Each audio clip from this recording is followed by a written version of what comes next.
जी कराड या ठिकाणी एक भव्य असं ओपन बैलगाडी शर्यत मैदान पार पडत आहे आणि या मैदानाच्या गट क्रमांक 2 मध्ये सुंदर असा साज पाळालाय. तो घरचा साज म्हणावा लागला असा आपला सर्वांचा आवडता या बैलगाडी शर्यत क्षेत्रातील देव रुस्तम हिंद केसरी बकासूर आणि दुर्गा ही जोडी मित्रांनो पळाली. सुंदर असा पळ गाडीने दाखवला आणि गट पास झाले आणि सगळ्यांचं लक्ष होतं ते म्हणजे गाडीचे ड्रायव्हर आपल्या सोबत आहेत मित्रांनो सोन्या ड्रायव्हर रामसवाडी. नमस्कार. नमस्कार. काय सांगाल आज बकासूर आणि दुर्गाच्या गाडीवरती बसला होता. बकासूरची गाडी आज चालवायचा चौथ्यांदा बसतोय आज गाडीवर. गाडीला गती चांगली आहे का? चांगली घरचा साज पळते त्यांचा, चांगली गाडी पळते. ड्रायव्हर तुमचा थोडासा परिचय द्या थोडासा. माझं नाव सोने ड्रायव्हर रामसवाडी बोर तालुक्यात एक रामसवाडी, तिथलं आमचं गाव रामसवाडी. बर, किती वर्ष झालं तुम्ही गाडी बैलगाडा शर्यत क्षेत्रात? आता 4 वर्ष होते मला. होय, 4 वर्ष जून मध्ये 4 वर्ष होते. 4 वर्ष झाली. हा, याच्या आधी पण 3 वेळा बकासूरची गाडी पळवली. हो 3 वेळा. आता बकासूरची गाडी आता बैलगाडी क्षेत्रामध्ये आपण म्हणतो की सगळ्यात जवळून जर बैलाचा अंदाज किंवा पळाचा जर अंदाज कोणाला येत असेल तो ड्रायव्हरांना असतो. काय बकासूरच्या स्पीड विषयी काय सांगा? त्या बैलाला स्पीड म्हणजे वेगळं स्पीड आहे. त्याला जेवढा कट करून तेवढा तो बैल जास्त पळतो. म्हणजे त्याचं स्पीड कळून येत नाही. माणसाला वाटतं गाडीला गती नाही, पण बैल पळतो चांगला. तुमचा म्हणजे असं त्या बकासूरच्या पळामध्ये असं तुम्हाला वेगळे पण काय झालं होतं इतर बैल आणि बकासूर? वेगळं पण म्हणजे बैल जेवढा तुम्ही हलवताल तेवढा जास्त पळतो. बर, कट करून मग त्याला बी हाणायची टॅक्टिक, बाबा बैल हातात धरून पळावतात. काय शपाट हालून बैल पळावतात. त्याला जसा पळावताना तसा बैल पळतो. नियोजन कसं काय झालेलं की तुम्ही आज बकासूरच्या गाडीवर बसणार दुर्गाच्या? मी आज सासवडला जाणार होतो. माझी घरची बी बैल पळते चांगली वासरं. बर, तर आज मी तिकडे जाणार होतो. रात्री मोहिलचा फोन आला मला 7 वाजता. म्हणलं उद्या आपल्याला कराडला जायचे. बर, मग मी म्हणलं ठीक आहे चालते जाऊ. मग तसं नियोजन झालं. मग ते तिकडे आलो.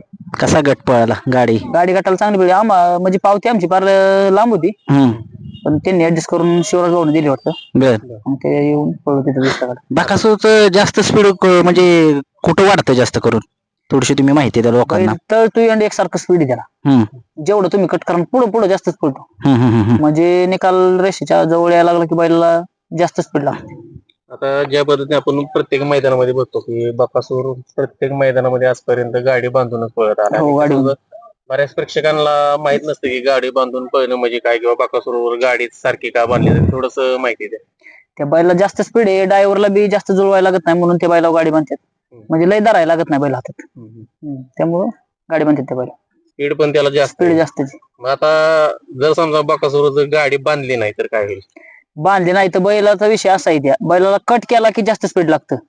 त्यामुळे मग जर गाडी नाही बांधली तर बैल कट कसा होणार? मग कट कासरा वाढला तर बैल जास्तच पळतो. त्यामुळे गाडी बांधली. साधारण 4 वर्ष झाली तुम्ही या क्षेत्रामध्ये आणि माझ्या माहितीनुसार तुम्ही बैलगाडी क्षेत्रात याच्या आधी पहिलवानकी करत होता. काय सांगाल म्हणजे पहिलवानकी ते बैलगाडी क्षेत्र हा प्रवास कसा घडला? पहिलवानकी काय लॉकडाऊनच्या नंतर आमच्या गावात बऱ्याच जणांनी बैल घेतली.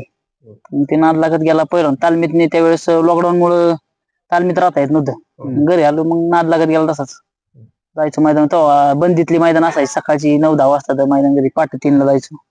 नाद लागत गेला ती गेला तसंच. मग घरच्या गाडी कोण आणत नव्हतं. आमची ड्रायव्हर होतं आमची ते, पण घरच्या आपल्या वस्त्राची गाडी नव्हतं. बसायला लागलो मग तसंच झालं. मग घरच्यांचं काय म्हणणं होतं नक्की? कुस्तीत आता तुम्ही अगोदर होता, आपल्याला या क्षेत्राला घरच्याचा विरोध होता पहिला. बैलगाडा शर्यत क्षेत्र कसं काय वळला तुम्ही? हे क्षेत्रात म्हणजे आपल्या गावात पहिला नाग्या म्हणून बैल पळला. त्या बैलापासून आपल्याला नाद लागलाय. नाद लागत गेला तसं मग नाव होत गेलं. मग गाड्या गेलो.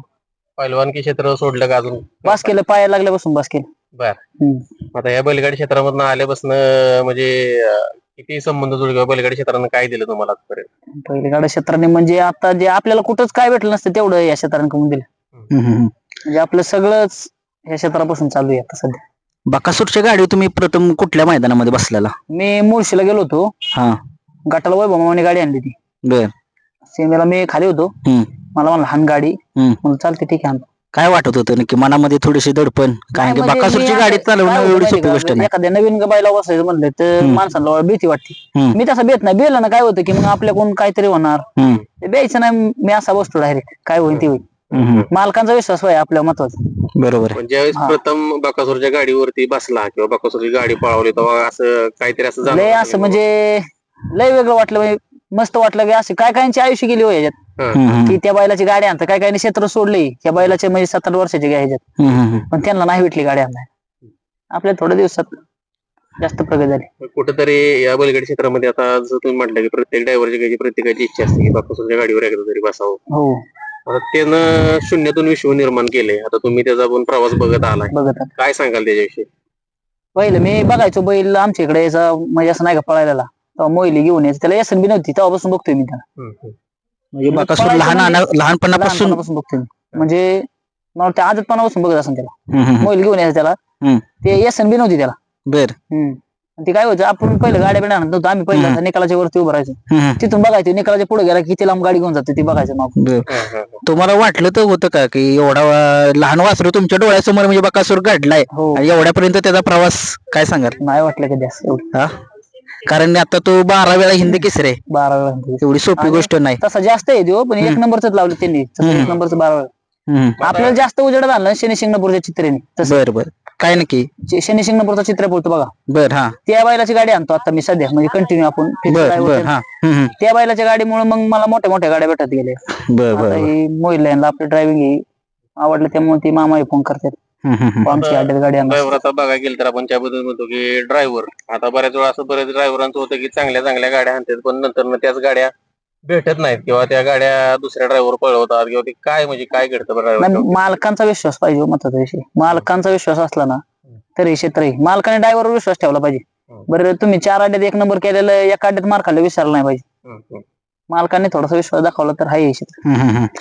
आता बकासूर एवढ्या वर्षी पळतोय आता आपण पण बघताय आता एक वेगळे पण त्याचं म्हणजे एक गावठी बैल त्याच्या आधी आपल्या क्षेत्रात कधी पळत नव्हता आणि एवढे विक्रम केले ते तुमच्या नजरेतून कसं बघता तुम्ही त्याला? देव अवतारी बैल होते सगळ्यांच्या म्हणजे सगळ्यांची एकच त्याला की तो बैल देव अवतारीची आणि हायच ओरिजिनल देव अवतारी म्हणजे त्याच्यावर एखाद्याने ट्रोल केला ना की आज बाबा काय झालंय गाडीने मार खाल्ला किंवा काही कमेंट विमेंट आले एखाद्याच्या पुढच्या अड्ड्यात बैल एकच नंबर करणार आणि त्याचा कमबॅक असा हलका नाही 1 नंबरचा कमबॅक असतो बकासूर. मग ते पण असं म्हणजे एक वेगळं वैशिष्ट्य हो. म्हणजे वेगळं आपण वैशिष्ट्य. प्रत्येक वेळेस बघतो की 2-3 आता मध्ये एवढ्या मोठ्या आजारात बैल होता त्यातनी बाहेर आला आणि त्या गोकुळवर एकच नंबर केला त्याने. बरोबर आहे. हा आणि म्हणजे एक वैशिष्ट्य आपण ज्या पद्धतीने म्हणतो की प्रत्येक मैदानामध्ये नवीन चेहरा घेऊन पळणारा म्हणून बकासूरकडे बघितलं जातं. काय सांगाल म्हणजे कुठलाही नंदी घेऊन तो पळून गोलात राहण्याची क्षमता त्याच्यात? आता आपल्या भागात बऱ्यापैकी बैल बघा की म्हणजे आपल्या भागात जी टॉपला पळतात ती 90% बैल आहेत ना नाशिकवाल्यांच्या बैलावर पळायला बघतात आपल्या इकडची. बकासूर असा बैल आहे की जो उजेडात नाही ना त्याला उजेडात आणणारा बैल कारण त्याची 3-4 नंबरातली बैल 1 नंबरात आणतो तो बैल. त्याची एक कारकिर्दीच आहे की अंधारातील नंदी उजेडात आणतो तर आणतोच. उजेडात आणणारा बैल. मामांच्या बद्दल काय सांगाल? मामांचे तुमचे मामांचा संबंध कसे माझा आहेत? अजून असं म्हणजे समोर समोर तर नाही बोलणं झालं कधी बर योग चालू नाही असं कधी. वैभव मामा असतील वैभव मामांचं कॉन्टॅक्ट असते चालू संतोष मामांशी नाही अजून वैभव मामांचं असते मोहील बर बाकीची गँग टीम आणि किती सगळे कॉन्टॅक्ट असते आमचं.